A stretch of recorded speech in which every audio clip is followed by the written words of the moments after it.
Amigos, bienvenidos al estudio del libro de los medios en SEA. Estamos en el capítulo 14, acerca de los medios. Entonces, ahí vamos. Empezamos. Vamos a empezar otra vez con este libro muy bueno, maravilloso, que se llama Allan Kardec, el educador y el codificador, en 2 volúmenes. Y ahí dice: el principio del mejoramiento está en la naturaleza de las creencias, porque estas son el móvil de las acciones y modifican los sentimientos. También está en las ideas inculcadas desde la infancia e identificadas con el espíritu, y en las que el desarrollo ulterior de la inteligencia y de la razón puede fortificar, pero no destruir. Es por la educación más que por la instrucción que se transformará la humanidad. Así ya pensaba Allan Kardec cuando todavía no había encontrado el espiritismo, no había empezado sus trabajos para la construcción del espiritismo. Entonces, el profesor Hippolyte Léon Denis Arribay ya decía que la educación, ¿no?, que es por la educación, y cuando hablaba de educación, hablaba de formación del carácter. Esto era lo que Kardec entendía por educación, la formación del carácter de una persona, de un individuo.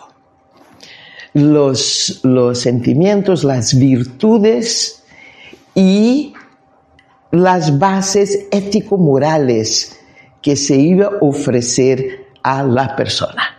Entonces, esto era para él la educación, más que la instrucción. La instrucción es importante, vamos a la escuela, vamos a la universidad, es importante, pero él entendía que sí, que era la educación, la ética, la moral, las virtudes, el carácter noble era lo que iba a transformar y que transformará la humanidad. Entonces, vamos ahí para comprender más, conocer más de este hombre, ¿no? De Allan Kardec. Bueno, volvemos entonces al libro de los medios, el punto 161. En el estudio anterior hablamos de medios voluntarios e involuntarios, ¿no?, facultativos y naturales. Hablamos de la importancia del fenómeno de efectos físicos materiales. Hablamos también de los periodos indicados por los espíritus por los que transcurriría el espiritismo. También vimos todos esos periodos, estas fases, ¿no? Cómo los medios pueden llegar a controlar el fenómeno y otras cositas más. Entonces, hoy vamos a continuar comenzando con el tema de la mediunidad y de la salud. Porque mira lo que nos va a decir Kardec.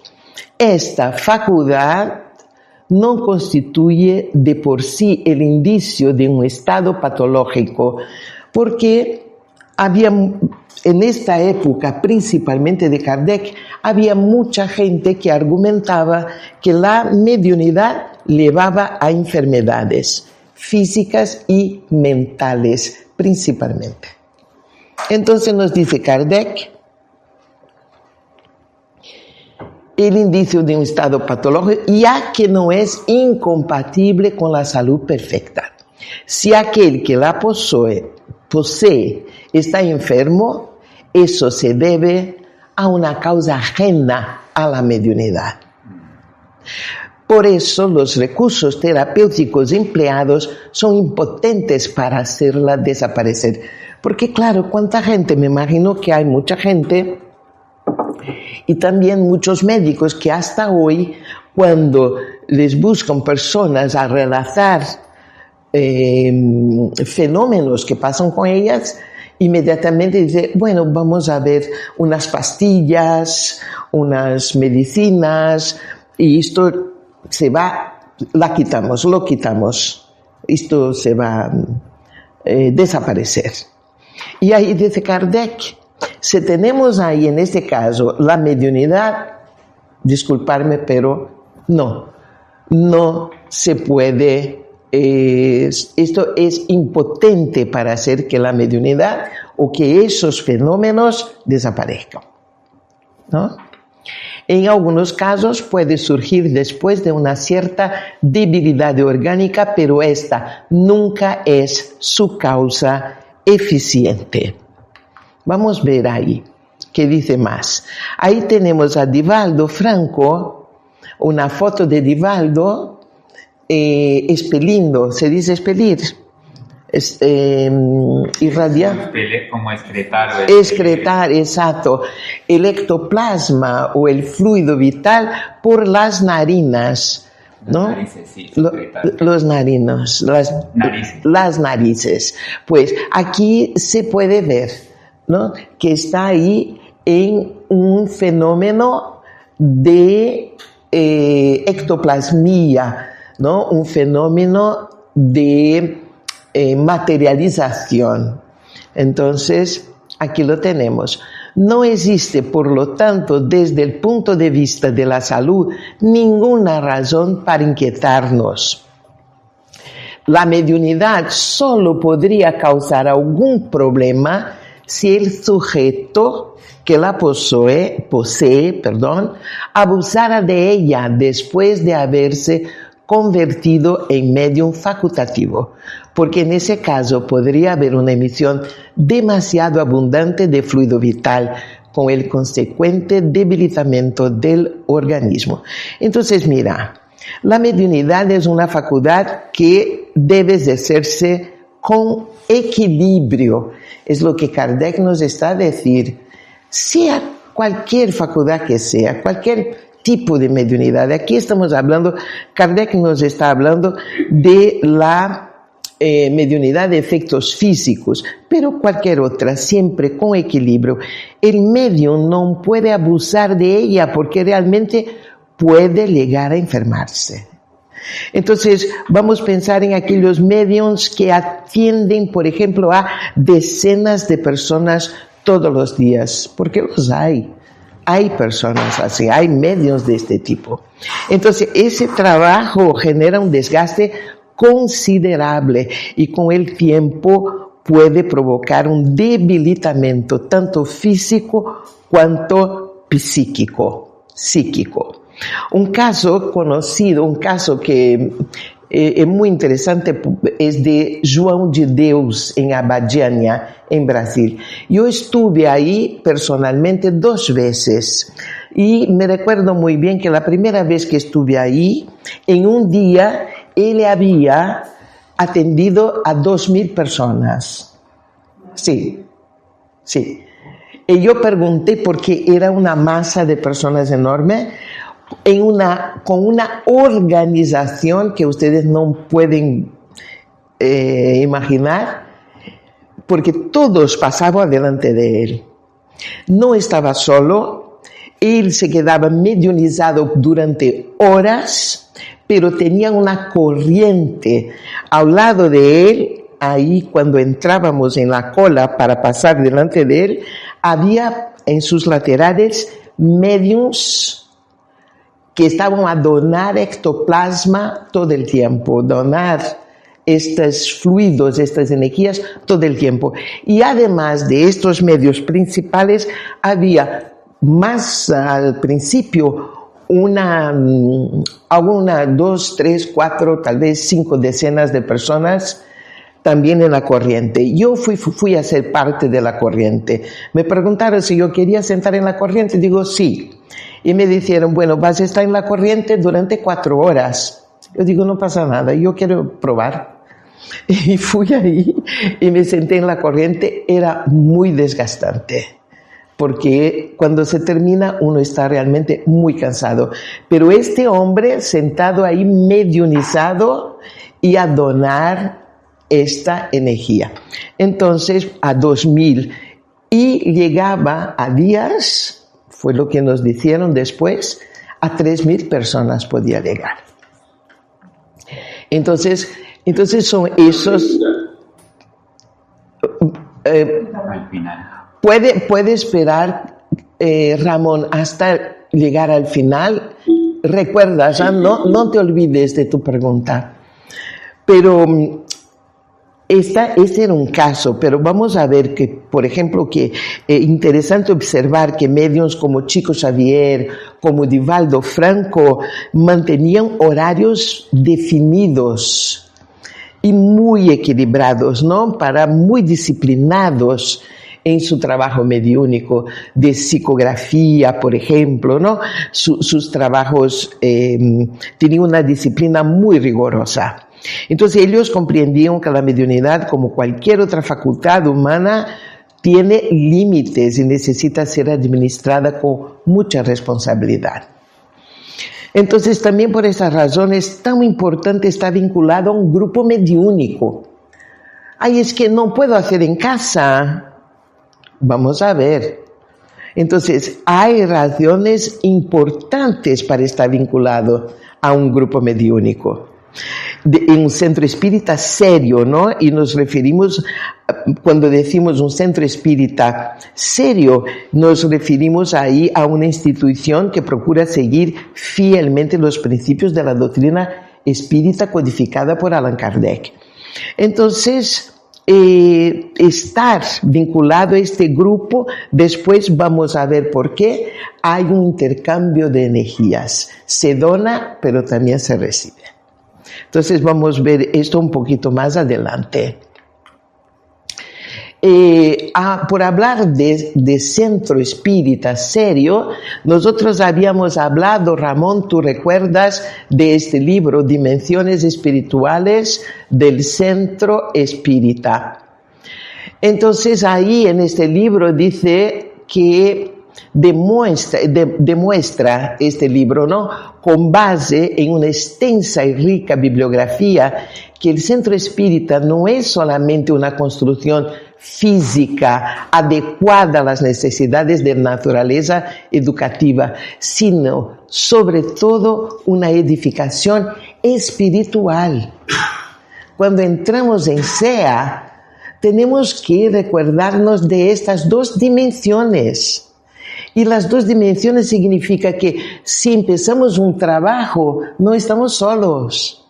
Hay orientaciones, hay espíritus ligados a este trabajo, hay un equipo espiritual trabajando junto con nosotros. Entonces es un equipo que debe trabajar en los dos planes, físico e espiritual.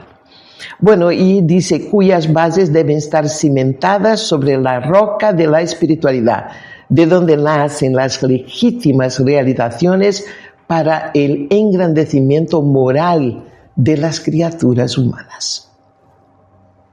Ahí está la querida Sueli Calda Schubert, que ya no está entre nosotros, está en el plano espiritual, pero nos dejó una bibliografía extensa y bellísima de sus trabajos literarios. A ver, no estoy logrando pasar. Ahora. Entonces vamos al punto 162 y Kardec aquí va a hacer, él va a hacer una crítica en realidad, ¿no? Una crítica sobre la forma como se utilizaban los medios para investigar la mediunidad. Entonces dice que la razón se revela ante la imagen de las torturas morales y corporales a que la ciencia ha sometido a veces a personas débiles y delicadas con el fin de asegurarse de que no existía engaño de parte de ellas.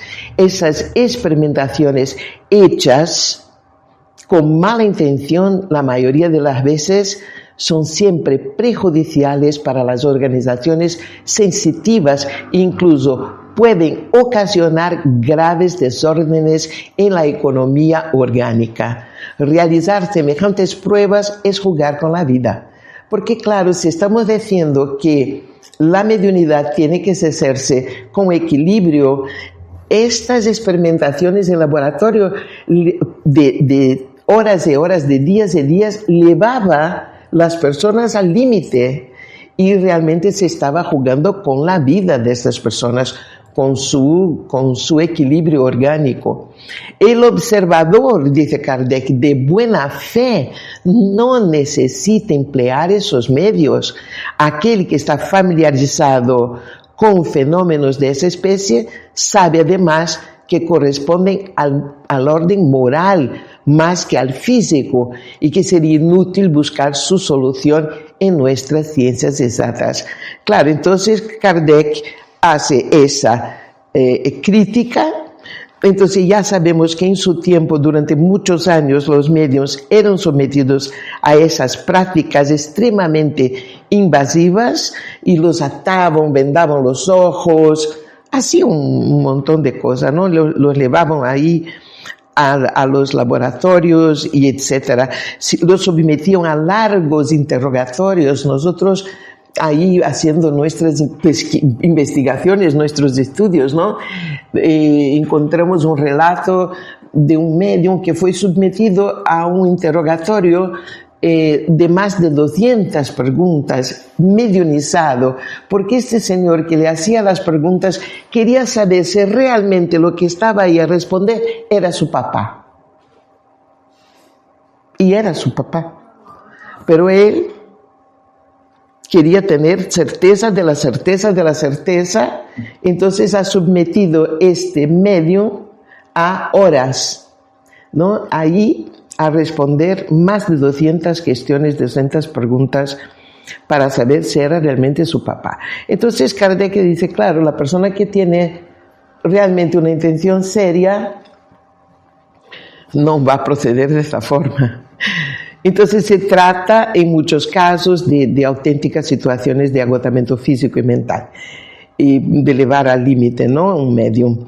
Y el propio grupo espírita debe ser muy cuidadoso en ese aspecto, pues cuando existe un medium, por ejemplo, de curación, es muy común que los centros espíritas, que ese medium esté ahí a trabajar y a recibir a la gente. Entonces, evitar los excesos.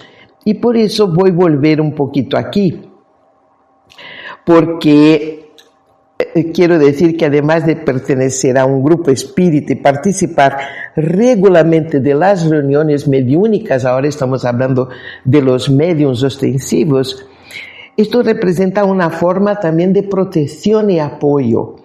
Porque, puedo hacer en casa, sí, pero hay desventajas, hay riesgos muy graves, muy grandes, porque un grupo mediúnico y una casa mediúnica le da apoyo, le da protección. Entonces no es casual que Kardec recomienda no ejercer la mediunidad de manera aislada, en casa, por ejemplo, y sin orientación adecuada. Y porque durante una reunión mediúnica equilibrada, el medium no solo entrega sus energías, como yo decía, pero también recibe energías, recibe asistencia, recibe apoyo, recursos para su recuperación, ¿no? Aquí en nuestra reunión mediúnica, muy simple, muy humilde, recibimos los pases siempre al final de la reunión, la reposición de las energías que donamos. Entonces existe ahí un intercambio saludable que favorece ese equilibrio.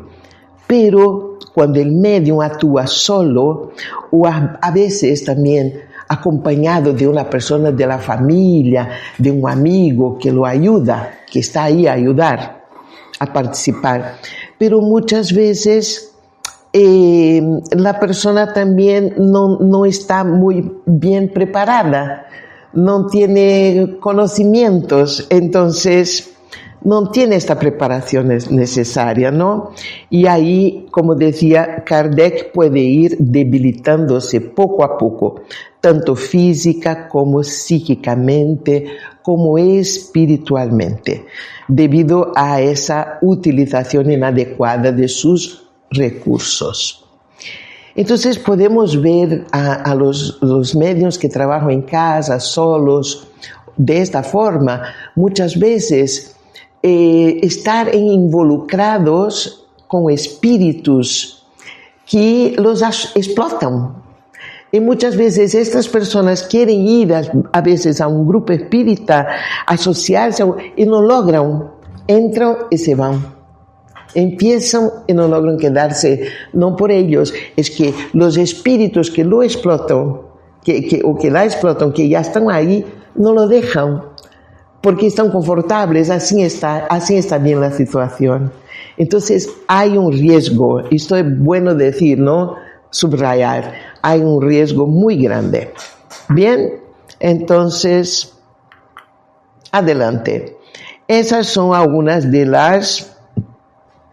los mediums que muchas veces estamos ahí en los laboratorios. Aquí está Eusapia Paladino, que se ve ahí, ¿no? Una persona ahí a ver si ella no tiene nada ahí. Incluso en esta época para una mujer era una situación bastante constrangedora. Leonora Piper, que era americana, también participó de muchas investigaciones en laboratorio. Daniel Douglas Home, que era escocés y presentaba fenómenos de levitación y etcétera, levitaba con mucha facilidad. También participó de muchas investigaciones y otros. Entonces, sabemos, por ejemplo, que Pierre Curie, el marido de Madame Curie, todos los dos estuvieron en reuniones mediúnicas con Eusapia Paladino. Pierre Curie llega a enviar cartas a amigos, y esto se tiene registrado, a hablar de los fenómenos espíritas. Estaba muy interesado e investigaba. Ella era más reservada. Ella ya no estaba ahí tanto, pero también participó. Y era con Eusapia Paladino. Bueno, a ver, hoy felizmente tenemos otros investigadores de la mediunidad, ¿no? Entonces tenemos a doctora Julie Bechtel, que es hoy la principal investigadora científica sobre la mediunidad. Ella está ahí en los Estados Unidos, es cofundadora y directora de este centro de investigaciones en Arizona, y esto es muy interesante porque ella dejó la industria farmacéutica para estudiar a los médiums, utilizando rigurosos protocolos de laboratorio. Entonces, estos son algunos de los investigadores modernos. Ahí tenemos doctor Manuel Sansegarra, que todos conocen ahora aquí en España.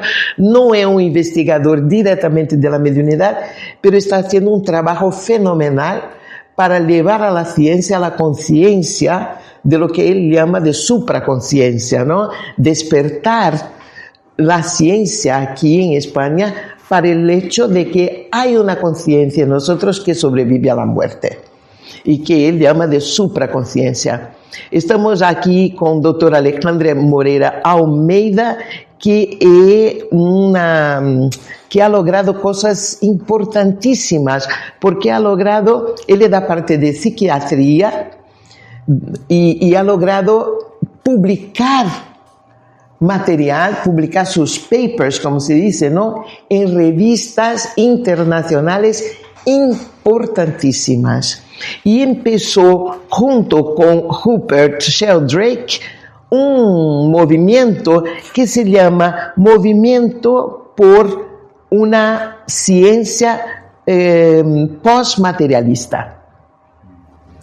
Están juntos a juntar científicos para decir la ciencia materialista se quedó atrás.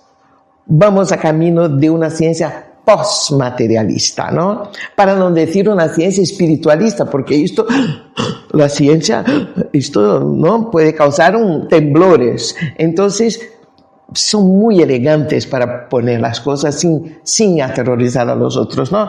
Entonces, un movimiento de ciencia postmaterialistas. Y también empezó una campaña por una ciencia abierta, un campaign for open science. Entonces, está haciendo un trabajo magnífico y un hombre joven. Albert Rupert Sheldrake, que yo lo escuché en una conferencia organizada por la Asociación Médica Espírita Internacional, que fue organizada porque hay estos congresos, y fue organizada por la AME internacional, e invitaron a él y él dice sí, y era un congreso de medicina y espiritualidad, pero genuinamente espírita. Tenemos el profesor Wagner Gattas, que es de la USP, también uno de los mayores nombres de la psiquiatría de Brasil, maestro ahí de la Universidad de São Paulo, espírita, también haciendo un trabajo fenomenal. Y tenemos doctor Sérgio Felipe de Oliveira, que también era de la Universidad de São Paulo, profesor en la universidad, que es un pionero, porque él ha logrado instituir ¿cómo se dice? La cadeira, no, la materia, el tema en la Universidad de Medicina y Espiritualidad. Entonces, en la Universidad de São Paulo hoy, los alumnos de medicina que quieren estudiar medicina e espiritualidad tienen ahí la posibilidad, porque hay una, ¿cómo se dice? Una clase, pues, ya está. Una disciplina, un curso, una disciplina, muchas gracias. Y doctor Sérgio Felipe de Oliveira, yo tuve la alegría realmente de escucharlo personalmente, ahí en Londres también, y él dijo, y él nos mostró un montón de disecación de la pineal, porque fue el pionero en disecar la pineal, basado en los libros de André Luiz, a buscar donde estaba orgánicamente, como decía André Luiz, la mediunidad. ¿Dónde está la mediunidad en el cuerpo físico orgánico? En la pineal. Y doctor Sergio, con su trabajo, llega a la conclusión que la pineal de los medios tiene cristales de apatita mucho más desarrollados que los otros. Y cristales de apatita son los cristales que se utilizan para las antenas, para la captación de ondas. Entonces, fundó el Instituto Pineal Mind Institute en São Paulo, y es también un gran trabajador espírita. Bueno, este es Paulo César Frutuoso, que también es médico espírita. Hace 40 años estaba a estudiar los fenómenos que se pasaban en ese lugar, Hogar de Frei Luís. Yo estuve ahí también fue una experiencia personal que fue maravillosa, porque es una pequeña ciudad, está ahí en Río de Janeiro, y recibe muchísimas personas todos los días. Pero lo que están viendo ustedes aquí, Frederick von Stein, es un médico, un espíritu. Y ustedes pueden preguntar, ¿y cómo está aquí? Porque esta es una fotografía de él materializado. Y permitió que se pudiera sacar una foto. Porque aquí, en este lugar, se hacen operaciones espirituales con los espíritus materializados. Salen de su cabina, de la cabina de materialización, y vienen a operar. Y a veces con elementos que traen también del mundo espiritual, que materializan del mundo espiritual. Entonces el lugar de Fray Luis es un lugar bellísimo. Y cuando se termina el día, mira qué pasa. Empezamos a escuchar una música y la gente ya sabe que se está terminando, que se está cerrando los trabajos de este día. Entonces todos se dan las manos, no importa lo que estés haciendo, hay que parar. Se dan las manos y después escuchamos la oración, porque hay un servicio de autoparlantes en todo el área. Y ahí se escucha, en cualquier lado que estés, se escucha la oración de cierre de los trabajos del día. Es un lugar bellísimo, donde se hacen muchísimas operaciones espirituales. Ahí vamos. La cara oculta. ¿Qué pasó?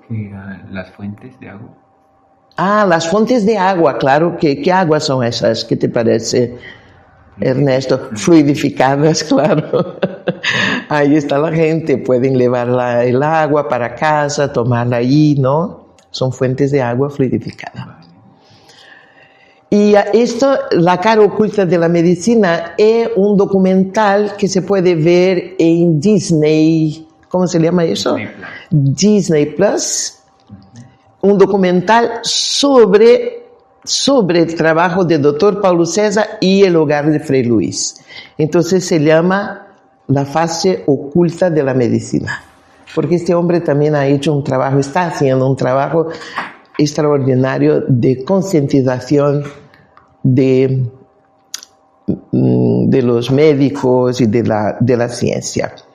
Bueno, de cualquier modo, voy a volver aquí, de cualquier modo es importante decir que todavía no hay instrumentos científicos capaces de comprobar la mediunidad. No existe, es que es una forma, así, de forma puramente mecánica, material, matemática, no existe. Es como si vamos ahí, sacamos sangre, se puede ver si hay un órgano que no está funcionando bien, o si está funcionando, no pasa nada. Bueno, ahí a través de un examen de sangre. Pero la mediunidad no existe. No hay este tipo de comprobación mecánica, ¿no? Entonces, bueno, sea como sea, se está a investigar, pero todavía no hay. Entonces, la realidad de la mediunidad, como dice Kardec también, se confirma por los hechos y por la acumulación de evidencias observadas a lo largo del tiempo. Sin embargo, no disponemos aún de esos aparatos, ¿no? Y Kardec dice que, bueno, hay que observar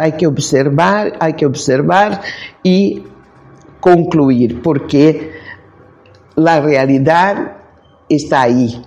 Los fenómenos son hechos, son concretos y se puede observar. Voy a terminar con el capítulo 1, que está en el Evangelio según el Espiritismo, y digo a ustedes, os sugiero que todos puedan tomar el Evangelio según el Espiritismo y leer el capítulo 1, No he venido a derogar la ley, que es el capítulo 1, ¿no?, del Evangelio según el Espiritismo. El texto de Kardec, que se llama Alianza de la Ciencia con la Religión. Es uno de los textos de ahí del Evangelio que me fascinan. Mira lo que dice Kardec, un pedacito que está ahí.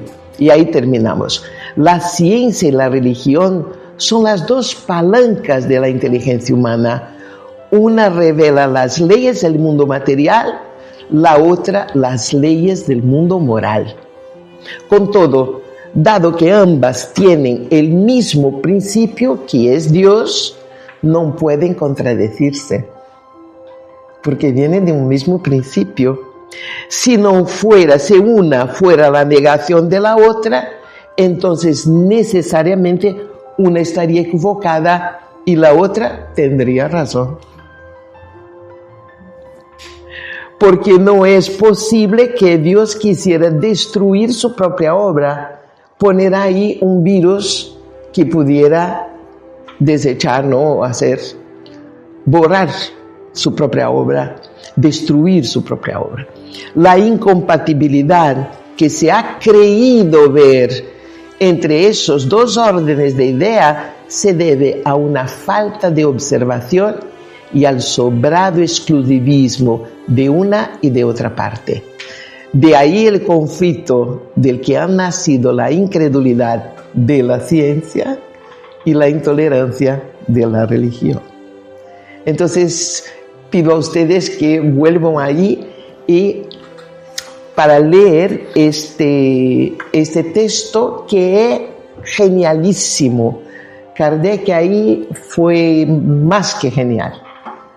Y ahí habla sobre ciencia y religión y cómo logra unir las dos ideas.